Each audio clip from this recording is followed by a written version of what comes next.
Railway station પર ટ્રેનની રાહ જોઈ બેઠેલા એક દાદા રામાયણ વાંચી રહ્યા હતા. બાજુમાં એક યુવા કપલ બેઠું હતું. એમાં એક યુવક બોલ્યો કે શું દાદા, આ કેટલી વાર સાંભળેલી રિપીટ કેસેટ વાંચી રહ્યા છો? સમય બરબાદ કરો છો.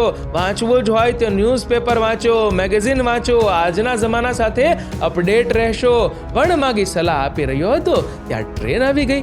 યુવક આગળના ગેટથી ચડી ગયો અને દાદા પાછળના ગેટેથી. ટ્રેન થોડી ચાલી ત્યાં યુવાનનો બૂમ પાડતો અવાજ સંભળાયો, કારણ કે ભીડમાં યુવાન પોતે તો ટ્રેનમાં ચડી ગયો પરંતુ એની પત્ની ના ચડી શકી. ત્યારે દાદાએ કહ્યું કે બેટા, ન્યૂઝ મેગેઝિન વાંચવાની જગ્યાએ રામાયણ વાંચી હોત તો તને જ્ઞાન હોત કે રામ સખા તબ નાવ મંગાઈ, પ્રિયા ચઢાઈ ચઢે રઘુરાઈ. અર્થાત શ્રી રામ નૌકામાં ચડતા પહેલા સીતાને ચડાવે છે અને પછી પોતે ચડે છે.